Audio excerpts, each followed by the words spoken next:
प्रकाश है सत का, ठीक है। और इसका गुण क्या है? स्थिति।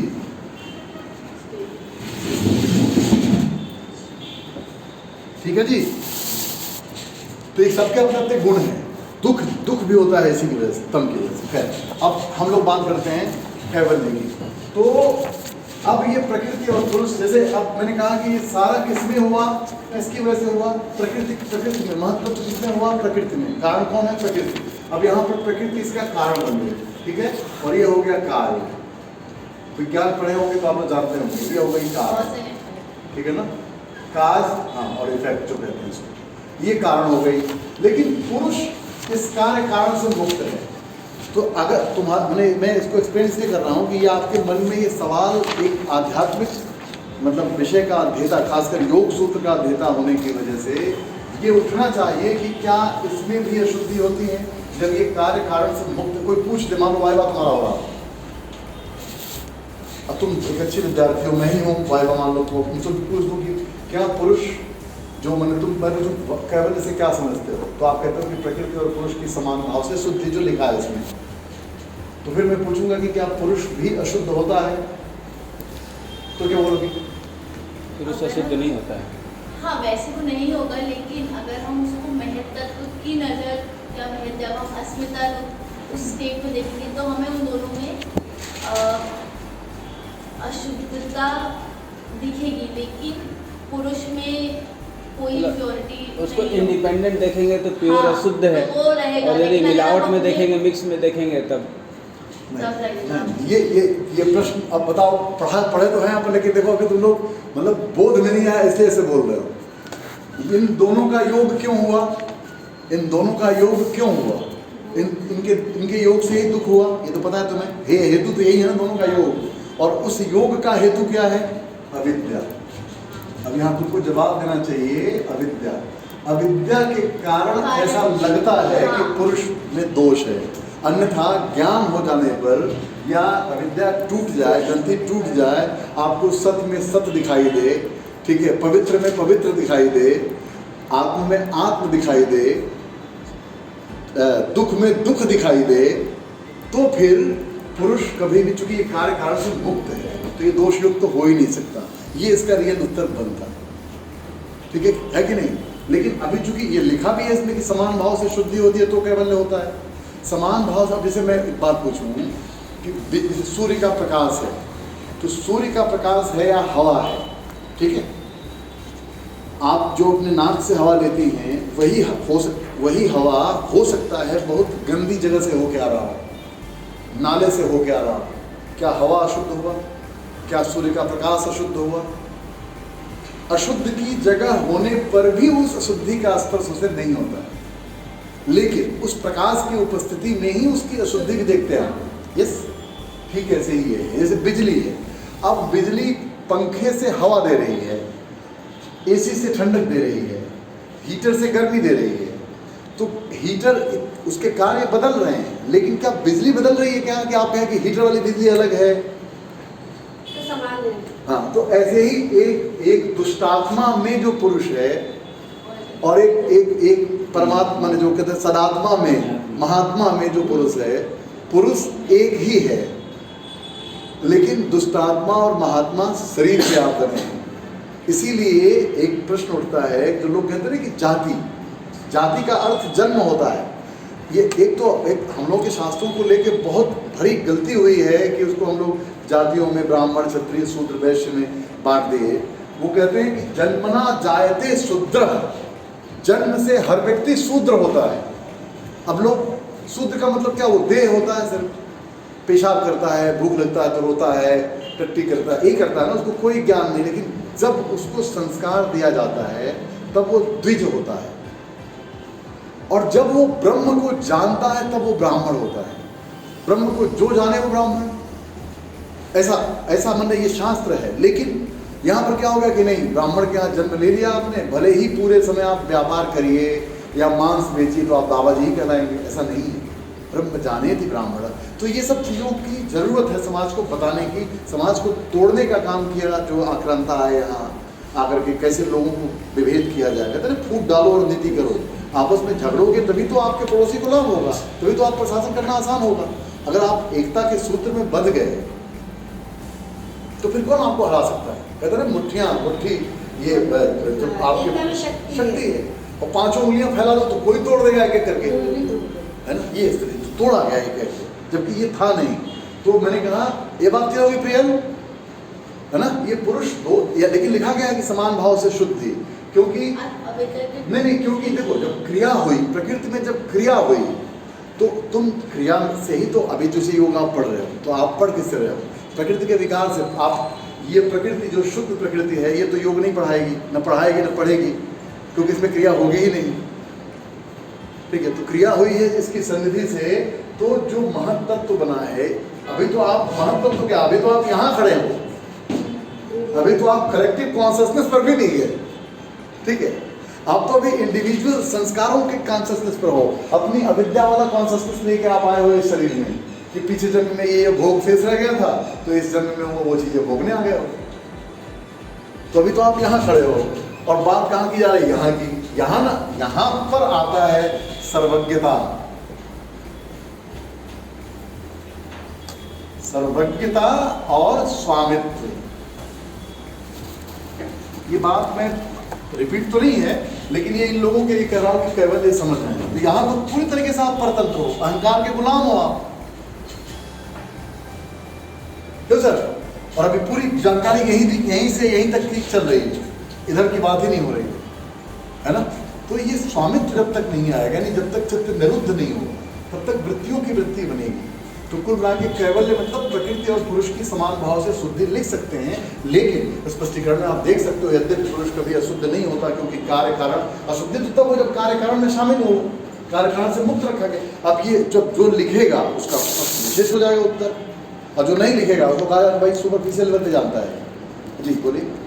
अपन केवल्य की परिभाषा देंगे तो वो तो वही आपने हाँ वो तो लिखा, मैंने किताब में लिखा है, वो तो मैं आपको और स्पष्टीकरण कर रहा हूँ उसका।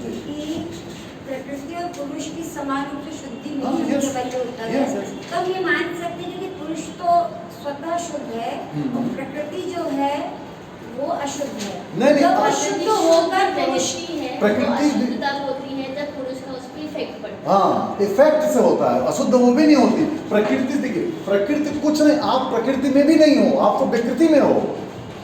आज ही ये सवाल आया था, अभी जब मैं आया हूँ तो ये मुझे कुछ आए हैं, एक संत आए हो मुंबई से, कोई हैं मुक्ता जी कौन है, वो कुछ सन्यासी हैं, तो मुझे बुलाया था लोगों ने, तो बात आई हुई, तो हमने कहा कि प्रकृति तो शुद्ध है, प्रकृति भी विकार नहीं है, इसमें भी विकार नहीं है, विकार तो यहाँ हो गया ना, विकार यहाँ हुआ है, प्रकृति यहाँ क्रियाशील हो गई है, यहाँ पर तो प्रकृति जड़ है। देखिए यहाँ ये प्रकृति क्या है, इसीलिए आप लोग सुनते होंगे प्रकृति जड़ है, लेकिन प्रकृति के विकार में जड़ता नहीं है, प्रकृति के विकार में चैतन्यता है। आप जो हो प्रकृति के कार्य हो, जैसे ये बिजली का कार्य है, पंखा, लाइट, कारण क्या है? बिजली। तो कारण में कोई परिवर्तन नहीं हुआ, कार्य परिवर्तित हुआ। अभी यहाँ हीटर लगा दिया गया तो गर्मी फेंक रही होती, मोटर लगा देता तो हाँ, लिफ्ट लगा हुआ है, लिफ्ट चल रहा है। तो कार्य अलग अलग हुआ। जैसे इसको ऐसे भाषा में समझ लो कि जैसे परमाणु के लेवल पर कोई परिवर्तन नहीं है, चाहे वो सोने का परमाणु हो, चाहे वो मिट्टी का परमाणु हो। जब विज्ञान तोड़ेगा उसे तो तोड़ के क्या पाएगा? इलेक्ट्रॉन, प्रोटॉन, न्यूट्रॉन, हिल पाएगा और क्या पाएगा? तो वहां कोई भेद है क्या? वहां भेद नहीं है। लेकिन जब परमाणु की जो क्रिया हो रही है, जब परमाणु पदार्थ, हाँ, जिस उसकी बॉन्डिंग हो रही है, वहां भेद हो रहा है। वहां चांदी हो रहा है, सोना हो रहा है, लोहा हो रहा है, जस्ता हो रहा है, तमाम कौन सारी चीजें बन रही हैं। क्लियर? कोशिका के लेवल पर भेद नहीं है, लेकिन कोशिकाओं का जब एक मंडल जब ऊतक बनाता है, क्या बोलते हैं, टिश्यू, वहां चेंज हो जाता है कि यहाँ का टिश्यू है, यहाँ का टिश्यू। पक्का? क्लियर? तो इसको अपन मान लें कैवल्य, पूरी बात क्लियर हो गई। अब अपन आते हैं योगी की कर्म पर। योगी कैवल्य प्राप्त होता है, ठीक है? योगी सिद्धि करके इन सबसे पार होकर कैवल्य की स्थिति में आता है, तो कर्म कैसा होता है उसका। अब जैसे एक तो आदमी हो गया जिसको कैवल्य नहीं मिला, तो वो कर्म कर रहा है, वो हाँ 3 कर्म करेगा, पाप करेगा, पुण्य करेगा, या पाप पुण्य मिश्रित कर्म करेगा। पक्का? कोई दिक्कत नहीं। अब योगी के कर्म जाते, ठीक है? मिलाओ मेरा ना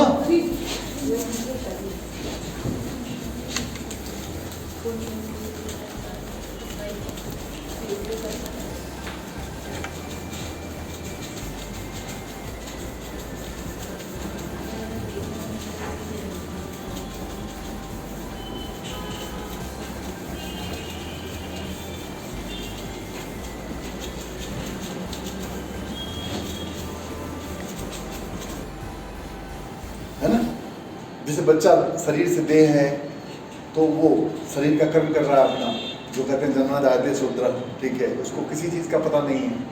वो गंदगी में आप उसकी माँ और उसे गंदगी से बाहर ना निकाले तो उसी गंदगी में रह के खाना खा लेगा, नहीं खा लेगा क्या? आप बताइए, उसको क्या पता शुद्धि क्या होती है? होता है गंदा ही खा ले, ये भी हो सकता है। बच्चे कई बार कर भी लेते हैं, गलती से छोड़ दो आप तो वो भी खा सकते हैं। क्यों भाई, क्यों हंस रहे हैं आप? कितने लोग तो मिट्टी और मिट्टी वगैरह तो खाते ही हैं। नहीं, अगर आप देखते हैं बच्चा, सर मिट्टी तो बड़े भी खा लेते हैं। नहीं बच्चा नहीं, कई बार बच्चा पेशाब करके अपने पेशाब को लिपता नहीं हाथ से, देखा तो उसमें गिन करने की क्या जरूरत है? अगर छोड़ दूंगा तो अब वो गर्म चीज ही पकड़ लेता, बच्चा समझता नहीं है। बिल्कुल नहीं पाता, मतलब उसको शुद्धि क्या मालूम? आपको नहीं पता है वो टॉयलेट है, नहीं करना चाहिए, उसको क्या पता है? तो उसको भी हाथ लगा दे कुछ भी। अच्छा, बच्चा हर चीज मुंह में डालता है, ये भी देखते होंगे शुरू में आप खिलौना देंगे तो भी मुंह में डालेगा। तो अगर मान लीजिए कि अगर उसने टॉयलेट किया और उस समय आप नहीं रहे तो क्या वो मुंह नहीं डालेगा? वो भी डालेगा। इसमें गिन करने की क्या जरूरत है? सिंपल सी बात है, सोचने वाली बात। तो आपकी दायित्व है, आप माफ करके रोकिए उसे, ठीक है, उसे पता नहीं है। एक्सेप्ट कर लोगे हाथ? क्या हो गया? मैडम एक्सेप्ट ही नहीं कर रही है। क्यों नहीं करेगा? नहीं, जो सच है भाई, विचार करके जैसे अगर कोई अवेलेबल नहीं है और अकेला बच्चा बैठा तो वो तो कुछ भी मुंह में डालता है, देखते ही होंगे आप, कुछ भी देंगे शुरू में मुंह में डालता है। छोड़ोगे नहीं तो लक्ष्मण रेखा उठा के फोटो ले लेगा, कुछ भी ले लेगा। तो फिर जब उसको क्या पता है क्या? खैर, तो योगी चूंकि सब छोड़िए, ये बात छोड़िए। एक जैसे माँ है जिसका बच्चा है, वो भोजन कर रही है, अचानक बच्चा टट्टी कर दे तो उस माँ को घिन नहीं आती, लेकिन किसी और का बच्चा कर दे तो आती है सर, तो आती है। बिल्कुल सही सही है, ये बिल्कुल सही है। बच्चे को बिल्कुल सही है सर। होता ही है, क्योंकि देह वाली बात है। खैर, तो योगी मतलब जो मान चुका है कि देह अलग, मैं अलग, ठीक है, तो उसके कर्म भी बदल जाते हैं। तो जो भी बात उन्होंने, एक योगी का कर्म होता है, एक सामान्य लोगों का कर्म होता है, सामान्य जन का कर्म, सामान्य नहीं, मैं चूंकि ये लोग नए हैं, आप लोग तो बहुत लंबे समय से क्लास में हैं, तो थोड़ा सा इनका भी तो क्लियर हो जाए। अब इनको नहीं पता कि सामान्य आदमी कौन का ट्रेल को याद है, पापून में से इनको याद ना हो, तो इनके लिए मैं कर रहा हूँ। अब गुणात्मक नहीं कर रहा हूँ, सामान्य कर्म कह रहे हैं। तो सामान्य कर्म मूल रूप से 3 या 4 कर्म, 4 प्रकार का होता है। एक पाप, देखिए पाप कर्म, पुण्य कर्म, पुण्य पहले लिखना था, पुण्य कर्म जी कर्म, और पुण्य पाप मिश्रित कर्म, बस पुण्य पाप मिश्रित कर्म।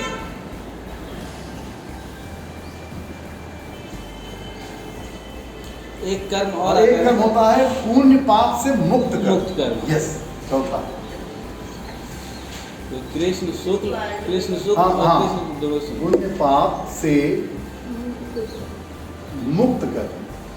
4 प्रकार के कर्म होते हैं, ठीक है। सामान्यतया ये 4 प्रकार के कर्म होते हैं, और ये चारों प्रकार के कर्म हम लोग कभी कभी करते हैं किसी किसी रूप में। अब पुण्य पाप से मुक्त कर्म को, पुण्य जैसे पाप कर्म है तो इसको योग की भाषा में क्या बोलेंगे? इसको कहेंगे कृष्ण कर्म। कृष्ण कर्म, कृष्ण मतलब होता है काला, आप समझ रहे हो ना?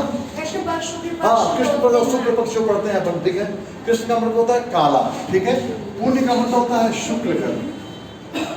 ये योग में बोला जा रहा है, इसलिए आपको ये जरूरी जानना है, ठीक है। तो कृष्ण कर्म ये हो गया, और पुण्य कर्म हो गया शुक्ल कर्म, और ये कृष्ण शुक्ल मिश्रित कर्म कह सकते हो, ठीक है। और इसको जो कहते हैं पुण्य पाप से मुक्त कर्म, इसको अशुक्ल और कृष्ण अकृष्ण। मिश्रित करो। नहीं, मुक्त वाले को अच्छा अकृष्ण कर्म। शुक्ल अवधि कर्म।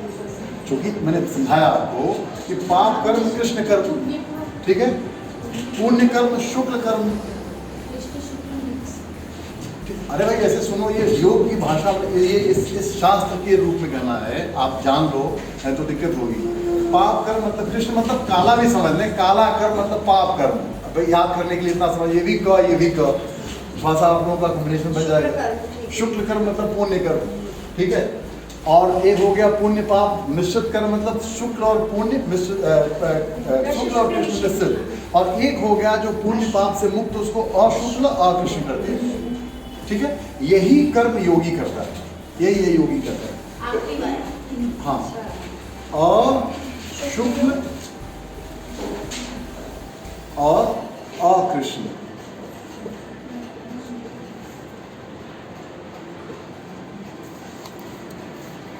अब इसको लिखने का ढंग है, अगर योगी के कर्म के बारे में बात करें तो आप ये कह सकते हैं, जब तक योग की सिद्धि नहीं होती है, आदमी अपनी वृत्तियों को ही अपना रूप मानता है, तब तक उसके द्वारा इस तरह के कर्म किए जाते हैं, ठीक है।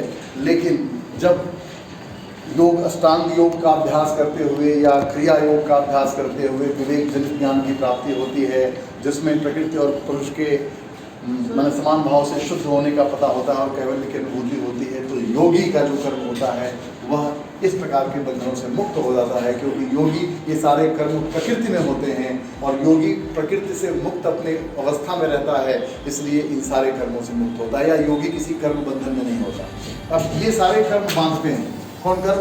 पुण्य कर्म में क्या होगा? पुण्य फल मिलेगा, पाप कर्म में पाप फल मिलेगा, और पुण्य पाप मिश्रित कर्म में पुण्य पाप दोनों मिलेगा, लेकिन अशुक्ल अकृष्ण कर्म में कोई फल नहीं होगा, यानी प्रकृति कोई परिणाम बनाएगी ही नहीं। क्यों? क्योंकि वो आत्मस्थ है। निष्काम कर्म नहीं बोल सकते, निष्काम कह सकते हैं, कह सकते हैं, निष्काम कह सकते हैं, अनासक्त कर्म कह सकते हैं, ठीक है, यज्ञ कर्म कह सकते हैं। कृष्ण ने गीता में तो कई कर्म, उसी कर्म का कई रूप में क्या है, यज्ञ कर्म, अनासक्त कर्म, क्या कहते हैं उसको, वो कर्म जो भी आप निष्काम कर्म, जैसे किसी की सेवा कोई करता है। योगस्थ कर्म कह सकते हैं, योगस्थ कर्म कृष्ण ने कहा। अब जो गीता का श्लोक नहीं आपने पढ़ा, आप लोग नहीं पढ़े गीता में जो परिभाषा है योग की, पहली परिभाषा उसमें कहते हैं योगस्थ कुरु कर्माणि संगम त्यक्त्वा धनंजय सिद्ध सिद्धो समो भूत्वा समत्वम योग उच्यते। अब इतना ज्ञान हो तो लिख सकते हो आप, लेकिन अब ये समझ वही कह रहे ना, आप लोगों को ये पता है योगा कर्म सुकौशलम पता है, लेकिन योगा कर्म सुकौशलम की पूरा श्लोक पढ़िए क्या है, वो बुद्ध युक्तो जहाति हा उभे सुकृत दुष्कृते तस्मात् योगाय उच्चस्व योगा कर्म सुकौशलम। ये है तो आधा अधूरा ज्ञान आप ही को नहीं, बड़े बड़े प्रोफेसरों को ही मालूम है योगा कर्म सुकौशलम। आते हैं लोग की कुशलता से कर्म को कुशलता पूर्वक करना योग है। अरे मूर्ख, कर्म कुशलता पूर्वक कैसे कर लेगा भाई तू? अगर हम कहते हैं कि तुम्हें पाप कर्म पुण्य कर्म में आसक्ति है, तुम्हें सफलता और असफलता के बीच का भेद मालूम है, तुम्हारी बुद्धि भेद युक्त है, और तुम कहते हो कि तुम हर क्या कहते हैं कुशल कर्म योगी हो गए। यही कहते हैं कि आधा ज्ञान जो होता है वो विष के समान होता है। सत्य का ज्ञान जो होता है वो अमृत है, सत्य का ज्ञान, तो असत्य यानी अधूरा ज्ञान विष होता है। जो आपने कह दिया योगा कर्म सुकौशलम, एक लड़का जो टॉप कर गया परीक्षा, वो मतलब वो तो योगी हो गया। फिर एक बहुत अच्छा नर्तकी है, वो तो योगी है फिर। हाँ, सिंपल सी बात है, क्योंकि कुशल है। बहुत अच्छा तीरंदाज जो हो गया योगी हो गया। अगर योगी होता तो अर्जुन को योग क्यों पढ़ाया जाता भाई गीता में? अर्जुन तो तीरंदाज था ना, उससे बड़ा कुशल कर्म करता कौन था आप बताओ? उससे बड़ा योद्धा कौन था उस समय का? श्रेष्ठतम धनुर्धर, उसको भगवान योग सिखा रहे। तो इसका मतलब कि जो कर्म, अब इस यही साबित हो गया कि कुशल कर्म की कुशलता जो आप समझ रहे हैं वो योग नहीं है, तो अधूरा ज्ञान है ये जो 20 दिन लोगों को मिला है। मैं देखता हूँ बड़े बड़े प्रोफेसर बोलते हैं आगे साहब, मतलब लेकिन अब करे क्या कोई? सबसे युद्ध थोड़ा करे भाई, पूरा तो पढ़ ले भाई। तो समत्वम योग उच्चते कैसे होगा? मैं कहूँ कि आप समत्वम योग उच्चते, मैंने समत्व योग, आप बताइए समत्व योग कैसे होगा? एक माँ जो अपने देह से जन्म लेने वाले बेटे को अपना बेटा मानती है, और उसको ये पता है कि संसार में किसी का जन्म अगर हुआ होगा तो किसी माँ से ही हुआ होगा। अगर उसके अंदर किसी और के प्रति अपने बेटे जैसा भाव नहीं आ रहा है तो वो समत्वम योग उच्चते कैसे जान गई? बोलिए कैसे जान गई भाई? सिंपल सी बात है।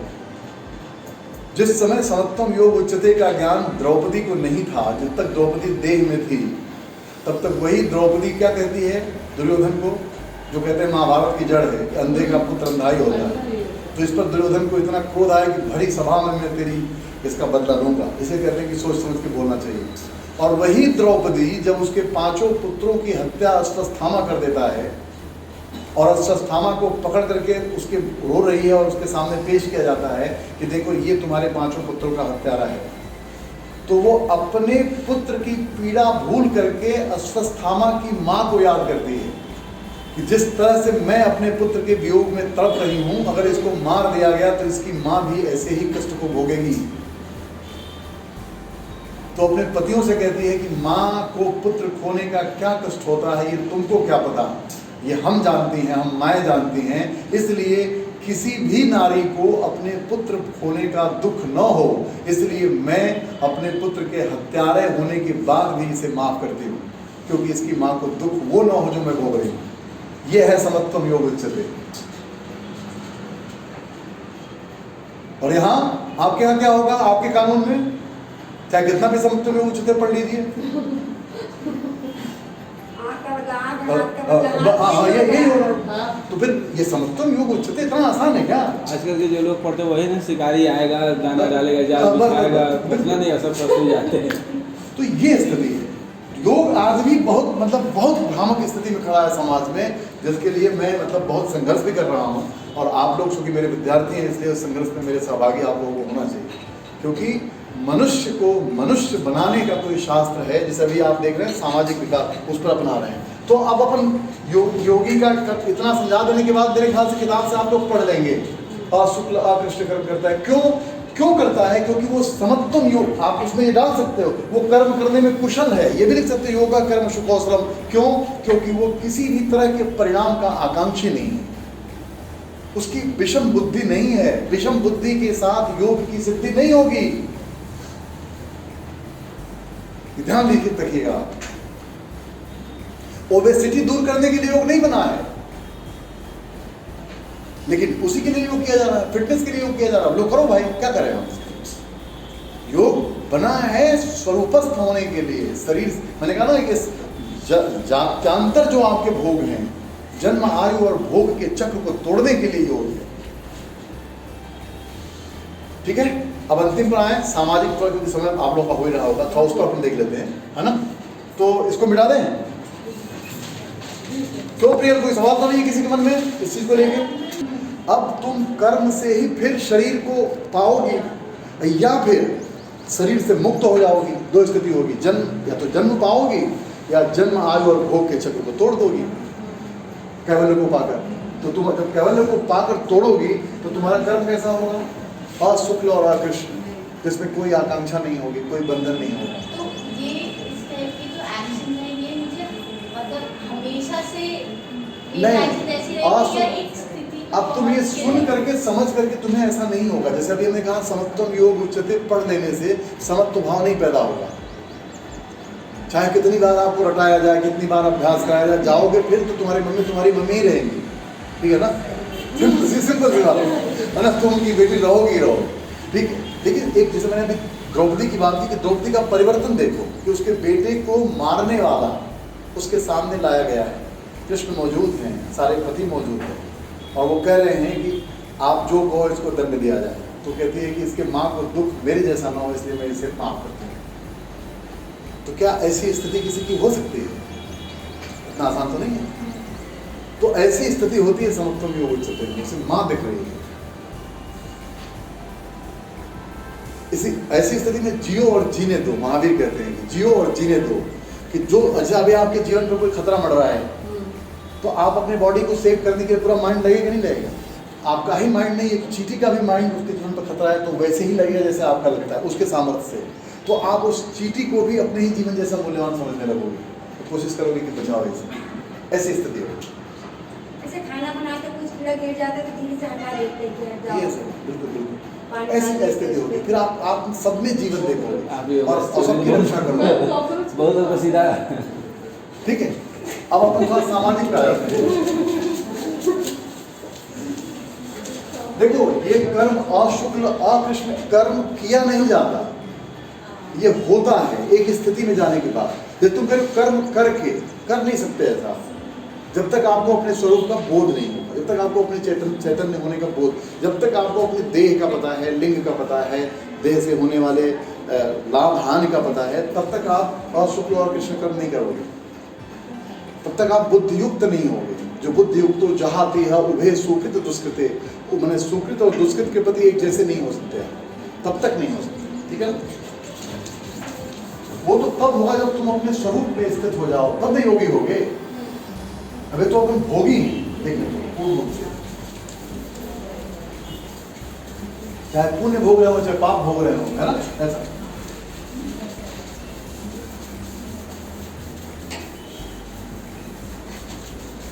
तो योगी के कर्म आपका लगभग आज ये, अब इसके बाद एक जो आपका सिलेबस का हिस्सा है, क्या नाम है उसका, कि सामाजिक विकास एवं एकीकरण के लिए पतंजलि योग सूत्र का महत्व। अब तो मैं समझता हूँ इस प्रश्न का उत्तर आपको देना चाहिए, जितना मैंने पढ़ाया आप लोगों को। जैसे दो शब्द आता है, सामाजिक विकास,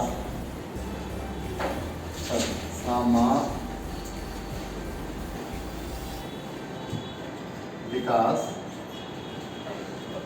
और एकीकरण।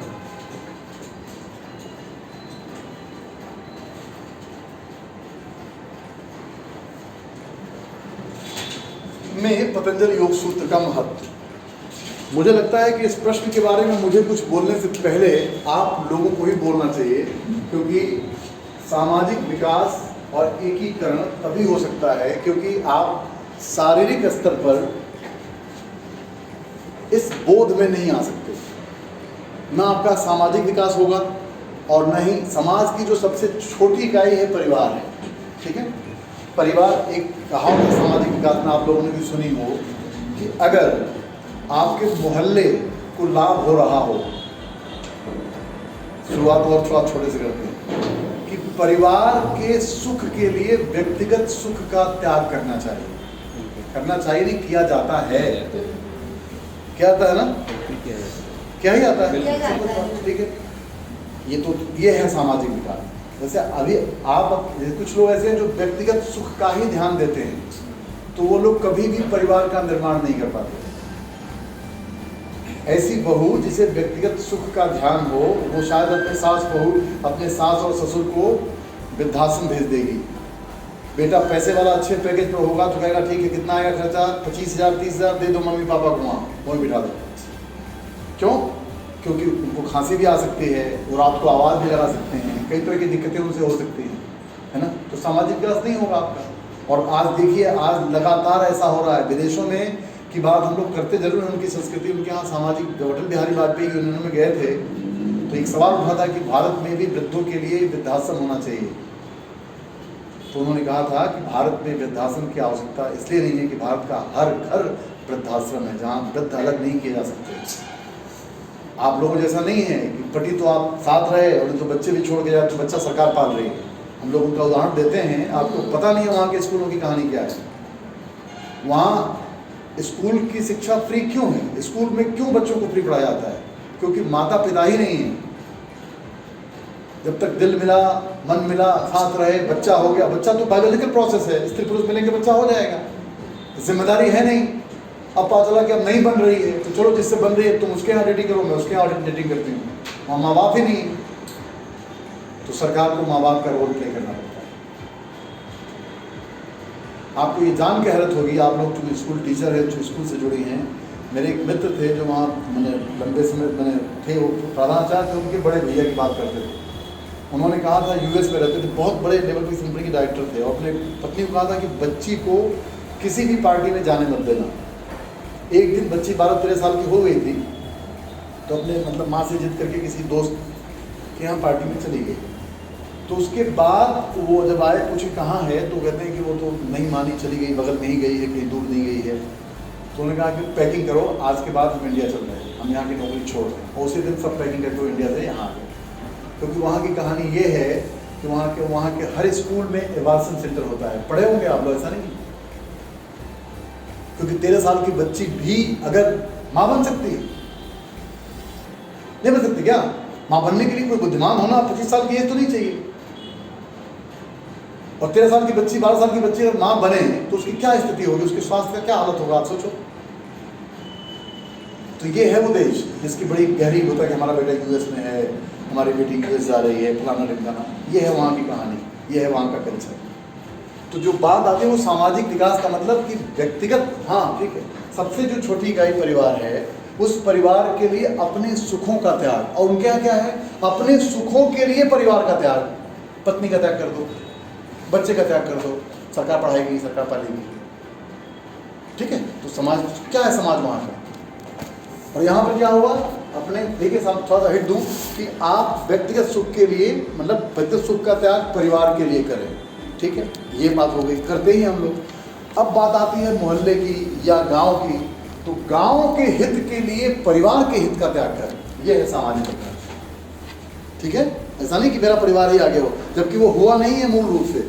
हम लोग बहुत विकसित हुए तो परिवार तक हुए हैं, इससे आगे विकास हुआ ही नहीं हमारा, ठीक है ना। तो ये है सामाजिक विकास कि गांव के हित के लिए आप अपने पारिवारिक हितों का त्याग करें। और बात आ गई तहसील और मोहल्ले की, बहुत सारे सैकड़ों गांवों के हित की बात आ जाए तो सैकड़ों गांवों के हित के लिए आप अपने गांव के हित का त्याग करें। और बात जब देश की आ जाए या प्रांत की आ जाए तो आप अपने जिले के हित का त्याग करेंगे। बात देश का है तो आप अपने प्रांत के हित का त्याग करेंगे। और बात जब पूरी दुनिया का है तो आप अपने देश के हित का भी त्याग करेंगे। इसको कहते हैं सामाजिक विकास। और फिर तब क्या होगा? तब वसुधैव कुटुंबकम ये होगा। वसुधैव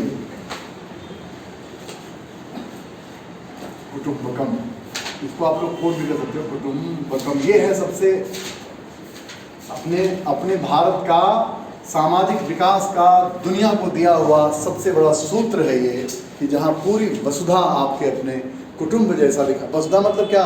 वसुधा मतलब ये नहीं कि सिर्फ मनुष्य, प्रकृति का एक अदना सा कीड़ा, वनस्पति, धरती।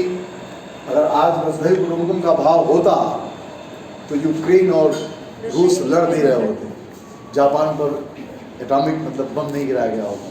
आज पूरी दुनिया बारूद के ढेर पे खड़ी है। आज कल्पना करिए कि आप यूक्रेन में होते, वहाँ टीचर होते, क्या दशा होती आपकी? क्या आप योग की क्लास ले पाती जहाँ गोले गिर रहे होते, या कोई पढ़ा पाता? वहाँ के सोचिए, वहाँ के बच्चों के बारे में, वहाँ के लोगों के बारे में क्या दशा होगी। भाई हम लोग दुर्भाग्य से जन्म वहाँ में हो सकता था, नहीं हुआ। इंडिया में बैठे हुए शांति से पढ़ रहे हैं योग, भाग्य का विषय है।